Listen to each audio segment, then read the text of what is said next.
పవన్ కళ్యాణ్ గారు, నారా లోకేష్ నాయుడు గారు పెద్ద పెద్ద సూక్తులు చెప్తున్నారు కదా.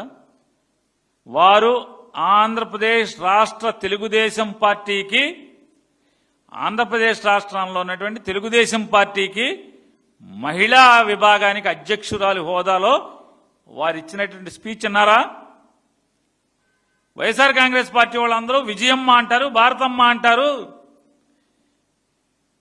ఈ విజయమ్మకి, ఈ భారతమ్మకి అమ్మ అనేటువంటి వీళ్ళ నాన్న ఏమవుతాడో అడగాలంట. ఏమనాలండి ఆవిడ్ని? చెప్పండి.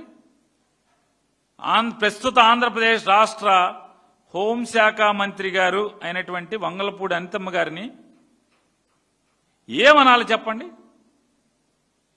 ఏనాడన్నా ఆవిడ భాషని మీరు వాడుకుంటానికి ప్రయత్నం చేశారు తప్పితే, అడ్డగోలుగా జగన్మోహన్ రెడ్డి గారిని, వైఎస్ఆర్ కాంగ్రెస్ పార్టీ వాళ్ళని కించపరుస్తాకి, తోలనాడతాకి మీరు వాడుకున్నారు తప్పితే ఒక్కరోజన్నా తప్పమ్మా, మహిళలకు ఒక గురుతరమైనటువంటి గౌరవం ఇక్కడ ఉంది ఆంధ్ర రాష్ట్రంలో లేదా భారతదేశంలో, తప్పు నువ్వు ఇలాంటి మాటలు మాట్లాడబాకమ్మా అని ఒక్కరోజు చెప్పకపోగా ఆవిడతో మాట్లాడిచ్చి నజరానాగా ఇవాళ మీరు హోమ్ మినిస్టర్ ఇచ్చారా?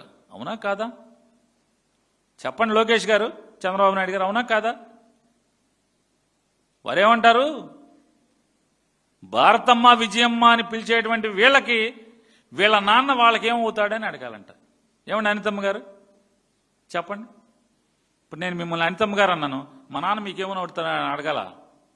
తప్పు కదా, అది నీచం కదా. అసలు మనిషి పుట్టకెత్తితే ఆ మాట ఎట్టా అంటాం? మీరు ఆడవాళ్ళు కాబట్టి, మన సాంప్రదాయం కాబట్టి అనితమ్మ అంటాను.